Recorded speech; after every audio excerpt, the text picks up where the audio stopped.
မင်္ဂလာပါကျွန်တော်ကတော့ Excel မြန်မာမှာ trainer လွှတ်မှုကျော်ဖြစ်ပါတယ်ဒီနေ့ကျွန်တော် share လုပ်မှာတော့ Excel history ပေါ့နော်အဲ့တော့ Excel history ဆိုတော့ Excel ကျွန်တော်နာမည်ပေးထားတာတော့ the story of Excel ပေါ့နော် Excel ပထမဆုံး release လုပ်တဲ့ version ကနေနောက်ဆုံး version ဒီကျွန်တော် Excel history လေးကိုကျွန်တော်အခု share လုပ်မှာဖြစ်ပါတယ်ပေါ့နော်အဲ့တော့ပထမဆုံးအနေနဲ့ကျွန်တော်တို့ Excel ကိုပထမဆုံး Excel က release လုပ်တာတော့ Excel 2.0 ပါthe first window version of Excel ပါသူက window မှာအရင်စတက်စားလုပ်တာပေါ့နော် Excel နာမည်နဲ့ပေါ့နော်1989မှာသူ release လုပ်ပါတယ် Excel 2.0 ပါကျွန်တော်ကတော့အစမ်းနည်းနည်းပါးပါးသုံးကြည့်တယ်သူကဟိုကျွန်တော်တို့ window မှာဆိုရင်ခေါ်လိုက်ရင် CMD ခေါ်လိုက်ပြီးတော့ကျွန်တော်တို့ CMD မှာသုံးနေတာပေါ့ command box မှာသုံးတယ်လို့မျိုး version အဖြူအမဲပေါ့နော်သူကအဖြူအမဲတော့မဟုတ်ဘူးဗျအောက်က black screen နဲ့အပေါ်ကကျွန်တော်တို့ကုတ်တွေကအစိမ်းရောင်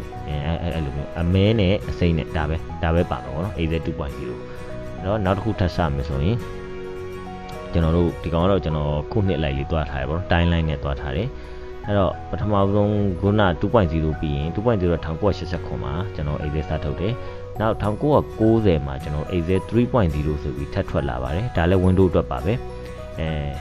ပြီးရင်ကျွန်တော်တို့1992မှာExcel 4.0 ဆိုပြီးထပ်ထွက်ပါတယ်နော်1992မှာပေါ့နော် Excel 4.0 ဆိုပြီးထပ်ထွက်တယ်ပြီးရင်ကျွန်တော်တို့1993မှာ Excel 5.0 ဆိုပြီးထွက်ပါတယ်ဒါပေမဲ့အဲ့ဒီမှာတော့ကျွန်တော်တို့ခုတရှိသုံးနေတဲ့ VB ဆိုတာပါလာပါတယ်ပေါ့နော်အဲ့တော့1993မှာ Excel version 5.0 ထွက်တယ်အဲ့ဒီမှာ VB ပါလာတယ်ပေါ့နော်ပြီးတော့ကျွန်တော်တို့1995မှာ Excel 95ဆိုပြီးထွက်တယ်ဟုတ်ပြီနော်အဲ့တော့ကျွန်တော်တို့ကဒီမှာဒိထားကြည့်မိရင်ပထမဆုံး1989မှာဆို Excel 2.0 1990မှာ Excel 3.0 92မှာ Excel 4.0 93မှာ Excel 5.0 ဆိုပြီးထွက်တယ်ဒါပေမဲ့95မှာကျတော့ Excel 95ဆိုပြီးပြောင်းသွားတယ်ဘာဖြစ်လို့ပြောင်းသွားလဲဆိုတော့1995မှာကျွန်တော်တို့ Windows 95ထွက်လို့ပါအဲ့တော့ Windows 95နဲ့တူ Office ကလည်းကျွန်တော်တို့ Office 95ပေါ့နော်တော့ဗောနော်အဲ့တော့ Office 95လို့မခေါ်လို့ Excel ဆို Excel တစ်ခုချင်းသွားတာဆိုတော့ Excel 95ဆိုပြီးထွက်ပါတယ်ပြီးရင်ကျွန်တော်တို့1990မှာ Excel 97ဆိုပြီးထွက်ပါတယ်ဟုတ်ပြီနော်အဲ့တော့ကျွန်တော်တို့ name ကတော့ title ကတော့ပြောင်းသွားတယ်ဗောနော်1995မှာWindows 95နဲ့အတူသူက Excel version ကိုလည်းကျွန်တော်တို့ title name ကိုကျွန်တော် change လိုက်တယ်ခုနလို 5.0 ပြီး 6.0 ပဲမလာတော့ဘူးနော် Excel 95ဆိုပြီးလာတယ်ဒီမှာ VB ပါပြီးသား VB စပါတာတော့1993မှာရှိတဲ့ Excel 5.0 မှာထွက်တဲ့ version မှာ VB စပါပါတယ်အဲ့တော့1990မှာ Excel 97ထွက်တယ်ပြီးရင်ကျွန်တော်တို့1998မှာကျွန်တော်တို့ Mac OS အတွက် Apple user တွေအတွက်เนาะ Excel 98ထပ်ပြီးတော့ release လုပ်ပေးပါတယ်ပြီးရင်1999မှာ Excel 2000ထွက်ပါတယ်ဗောနော် Excel 2000ပေါ့ထွက်တယ်ဒါပေမဲ့ကျွန်တော်စသုံးဘူးတဲ့ version ကဒီ version တွေမဟုတ်သေးဘူးဒီ version တွေကျွန်တော်မမှီသေးဘူးပေါ့ဗျာအဲ့တော့နောက်2000ခုနှစ်မှာကျွန်တော်တို့ Excel 2001ဆိုပြီးထုတ်တယ်ဒါပေမဲ့ဒါက Windows user တွေအတွက်မဟုတ်ဘူး Apple Mac OS user တွေအတွက် Apple သုံးတဲ့သူတွေအတွက်ပေါ့နော်ထုတ်ပေးတာပါနော် VB ပါပြီးသားပါပြီးရင်ကျွန်တော်2001မှာကျွန်တော်တို့ Excel HP ဆိုပြီးထွက်ပါတယ်ပုံမှန်တော့နောက်တစ်မျိုးခေါ်တော့ Excel 2002ဆိုပြီးခေါ်ကြတာပေါ့နော်သူကဘာကွာလဲဆိုတော့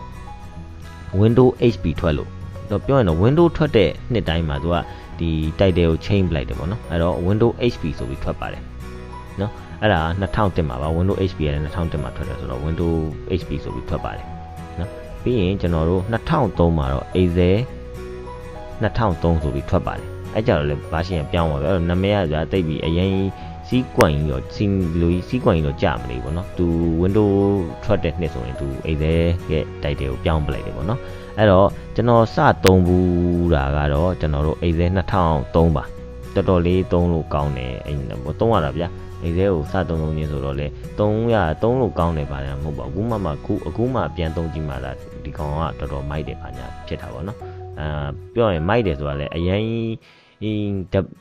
မိုက်တာတော့မဟုတ်ပါမဲ့အခု experience နဲ့ဆိုရင်တော့ကျွန်တော်ဒီကောင်ကလေးကိုတော်တော်ကြိုက်တယ်ပေါ့နော်အဲ့လိုမျိုးပေါ့နော်အဲ့တော့ကျွန်တော်တို့နောက်2003နောက်ပိုင်းသွားကြည့်ရအောင်2003နောက်ပိုင်းမှာကျွန်တော်တို့ Excel က2004မှာတော့ Excel 2004ဆိုပြီးတော့ Apple အတွက်ထုတ်တယ် Windows အတွက်မဟုတ်ဘူးเนาะ Windows အတွက်မထုတ်ပါဘူး2004မှာပြီးရင်2009မှာတော့ကျွန်တော်တို့ Windows အတွက်ထုတ်ပါတယ် Excel 2007မှာဒီ version ကတော့ကျွန်တော်အကြိုက်ဆုံး version မှာအဲ့ဒီထွက်သမျှ version တွေထဲမှာဒီ version အရင်ကြိုက်တယ် VBA ရေးမဲ့ user တွေအတွက်ဆိုရင်2000အဲ့ဒီ version ကိုကျွန်တော်က recommend ပေးပါတယ်ပေါ့နော်ဘာလို့ဆိုဘာမှ Windows security ဘာမှရှိဘူး add on ရှိသမျှကြိုက်တဲ့ add on အကုန်ထည့်လို့ရတယ်အဲ့ဒီဟိုတိုက်တဲ့ name ကအဲ့ဒီအမှ home တို့ဘာလို့ name ကစားအကုန်ပြင်လို့ရတယ်ကိုယ့်နာမည်နဲ့ကိုယ့်ဘာကိုယ်တောင် formula ဟို name တိုက်တဲ့ name တွေပါအကုန်ပြင်လို့ရတယ် developer တက်ထဲမှာပါဝင်ပြီးပြင်လို့ရတယ်ပေါ့နော်ပြီးရင်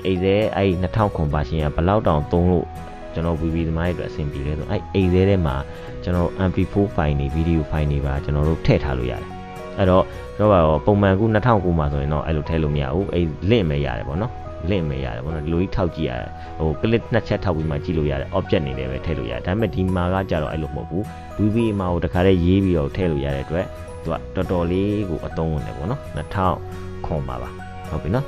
ဒါပေမဲ့ तू ကကြတော့ row အကန့်အသတ်တော့ရှိတာပေါ့နော်အရင်ကနောက်ထွက်တဲ့ version တွေကတော့ကျွန်တော် row ကပူပါလာတာပေါ့ဗျာ row တို့ column တော့အများကြီးပိုသုံးလာတော့ဒီကောင်တွေကတော့6000ခွဲလောက်ပဲသုံးလို့ရတယ်ဗျအဲ့လိုနော်အဲ့တော့2008မှာတော့ကျွန်တော်တို့ Apple အတွက်ထုတ်တယ်ဒါပေမဲ့အဲ့ဒီမှာ VB ကိုဖြုတ်ပလိုက်တယ်မပါတော့ဘူး Apple version အတွက်နော်Windows version အတွက်ကတော့ပါတယ်အဲ့တော့2008မှာExcel ထွက်တယ် Excel for Apple ထွက်တယ်အဲ့ဒါကကြတော့ကျွန်တော်တို့ VB ကိုဖြုတ်ပလိုက်တယ် VB ကို release မလုပ်တော့ Apple အတွက်နော်ပြီးရင်ကျွန်တော်2010မှာ Excel 2010ဆိုပြီး Windows အတွက်ထွက်ပါတယ်အဲ့ version ကတော့ကျွန်တော်မကြိုက်ဘူးဗျဘာလို့လဲဆိုတော့တော်တော်များများအဲ့2000နဲ့ဆိုင်ရှိသမျှကျွန်တော်လုပ်လို့ရတဲ့ဟာအကုန်လုံးကို VB ဘက်မှာအကုန်လုံးပိတ်ပလိုက်တယ်အဲ့တော့တချို့ဟာတွေကျရင်တိတ်အဆင်မပြေဘူးเนาะကျွန်တော်တို့ဟိုမှာ Windows ထဲမှာ game ဆော့ကျင်တာတို့ဘာတို့မှာ Windows ထဲမှာကျွန်တော် Mario Windows ထဲမှာဖြစ်တယ် Excel ထဲမှာကျွန်တော် Mario game ထည့်ပြီး Flash game တွေဆော့တာတို့ဘာအဲ့ဒါတွေပဲလုပ်လို့မရတော့ပိတ်ပလိုက်တယ်အဲ့တော့ကျွန်တော်ကအဲ့လိုမျိုးတွေကလိကျင်နေပါညာ Excel ပေါ်မှာကျွန်တော်တို့ Angry Bird ပြစ်မယ်တို့ဘာတို့ဗျအဲ့လိုမျိုးအခု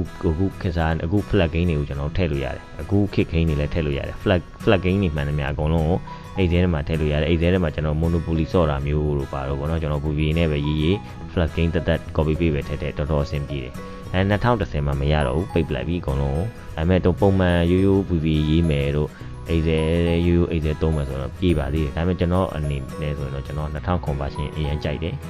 နော်ဒါပေမဲ့ तू ကတော့2010မှာတော့ तू က Matico ပါလာတယ်ဗောနော် Matico နဲ့ calculation လုပ်တာပါလာ2009မှာတော့ तू က CPU ရဲ့ single core နဲ့ယူပြီးပဲတွက်တာဗောနော် single core နဲ့ယူတွက်တာ2010မှာ तू က CPU က4ကိုရှိရင်4ကိုလုံးတွက်တယ်ဗောနော် logical 9က8ကိုရှိရင်အဲ့ဒါတွေပါယူတွက်တယ်ဗောနော်အဲ့လိုမျိုးဗောနော်ဒါပေမဲ့2009မှာကျတော့ single 9ပဲတွက်တယ်အဓိက9ပဲတွက်တာဗောနော် logical 9တွေနဲ့မတွက်ဘူး Matico တွေနဲ့မတွက်ဘူးဗောနော်အဲ့လိုရှိတယ်အဲ့ဒါတော့ကွာမယ် calculation ဘက်မှာတော့နည်းနည်းကွာတော့ဗောနော်ကျွန်တော်တော့ VB ရေးတာဆိုတော့ calculation ကမလိုဘူး VB ထဲမှာပဲ calculation လုပ်တဲ့အတွက်ကျွန်တော်2009ကတော့အရန်အောင်ကြိုက်တယ် okay ကျွန်တော်2010မှာ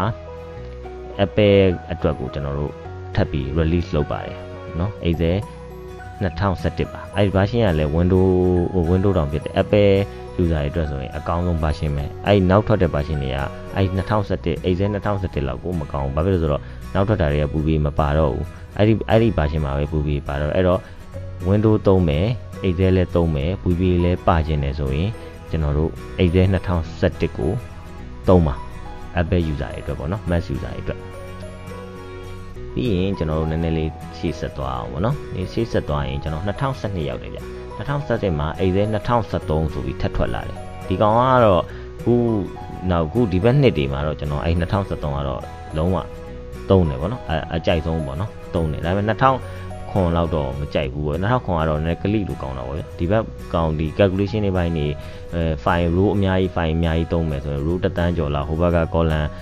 တစ်တန်းကျော်လာအဲ့လိုမျိုးသုံးမယ်ဆိုရင်တော့ဒီကောင်လေးကတော်တော်အဆင်ပြေတယ် column 6000ကျော်9000ကျော်လောက်သုံးမယ်1000ကျော်လောက်သုံးမယ်ဆိုရင်တော့ဒီကောင်ကအဆင်ပြေတယ်ပေါ့နော်ကျွန်တော်တို့ဒါပေမဲ့နောက်ပိုင်းတော့လည်းကျွန်တော်တို့က CSV file တွေပိုင်းနဲ့စေ့ကြပါပဲ Excel ကြီးတက်ကြီးတော့လည်းမသုံးကြပါဘူးเนาะအဲ့တော့ data ကြီးပဲအများကြီးစေ့ချင်ရင်တော့ CSV နဲ့စေ့ Excel နဲ့မစေ့နဲ့ပေါ့ဗျာเนาะပြီးရင်ကျွန်တော်တို့2016မှာ Apple အတွက်ကို Excel 2016ဆိုပြီးထပ်ထွက်လာတယ်ပေါ့နော်အဲ့တော့အဲ့ဒီမှာကအဲ့တော့ Apple အတွက်ထုတ်တဲ့ Excel နဲ့ Mac OS အတွက်ထုတ်တဲ့ Excel နဲ့ Windows အတွက်ထုတ်တဲ့ Excel ဘာကွာလဲဆိုတာနည်းနည်းတစ်ချက်ရှင်းပြမယ်နော်အဲ့တော့ဘာကွာလဲဆိုတော့ user interface ကွာတာပါ UI ကွာတာပေါ့နော်ဥပမာ home ဘေးမှာကျွန်တော်တို့တခြား view တို့ insert တို့ပါပြီးတော့ Apple ကျန်အဲ့လိုမပါတော့ဘူးပုံစံတစ်မျိုးပြောင်းပါမယ်အထက်ထဲက function တွေတော့အကုန်တူတူပဲပေါ့နော်အဲ့လိုတော့ကွာမယ်ဒါပေမဲ့ ကျွန်တော်ကတော့ Apple အတွက်ဆိုရင်တော့ကျွန်တော်ကိုယ်တိုင်လဲကို Max မှာဆိုရင်ကျွန်တော် Max မှာဆိုရင်2017ပဲသုံးတယ်အဲ့လို2016နောက် version တွေကတော်တော်အဆင်မပြေတာပေါ့နော် Office 365 ကြတော့လဲသုံးလာတာတော့ပြေတယ်ဒါပေမဲ့နည်းနည်းတချို့ကလိလို့မရတဲ့ဟာတွေရှိတယ်ဗျကျွန်တော်ကကလိကျင်တာဟုတ်နော်ပြီးရင်2016မှာအိမ်လဲ2016ဆိုပြီးထပ်ထွက်တယ်ဒါ Windows အတွက်ပါပြီးရင်2016မှာပဲကျွန်တော်တို့နောက်ဆုံး version ကျွန်တော်တို့အိမ်လဲ2019ဆိုပြီးထွက်ပါတယ်အဲ့တော့ကျွန်တော်ကတော့အခု2016လည်းမကြိုက်ဘူးပေါ့နော်ကျွန်တော်ကြိုက်တာအိမ်လဲတောက်လျှောက် version တွေထဲမှာဆိုရင်ကျွန်တော်တို့2000ခွန်ကြိုက်တယ်2013ကြိုက်တယ် recommend ပေးတယ်ပေါ့နော်2019 recommend ပေးပါတယ်ဒါပေမဲ့2019နဲ့73ဆိုတော့ကျွန်တော်73ကိုပို့ပြီး recommend ပို့ပေးတယ်အဲ့ဒါမတက်ဘူးပေါ့နော် PP ရေးတဲ့သူတွေအတွက်ပေါ့နော်ပုံမှန်အိမ်လဲformula တွေပဲသုံးမယ် calculation သုံးမယ်ပါညာဆိုတော့2019လည်းမစိုးပါဘူးကောင်းပါတယ်နော် okay ပြီးရင်ကျွန်တော်2016မှာပဲကျွန်တော် AZ 2019ဆိုပြီး Apple အတွက်ထုတ်တယ်အဲ့ version ရတော့ Chatulan version မှာဘလို့မှအဆင်မပြေဘူးပေါ့နော်အဲ့တော့ဒါကတော့ကျွန်တော်AZ history ပေါ့နော် the history of AZ ဆိုပြီး AZ ပါဒါလေးကျွန်တော် share လုပ်ထားပါကျွန်တော်ကတော့ AZ မြန်မာမှာ trainer လုပ်မှုကြောင့်ဖြစ်ပါတယ်အားလုံးကိုကျေးဇူးတင်ပါတယ်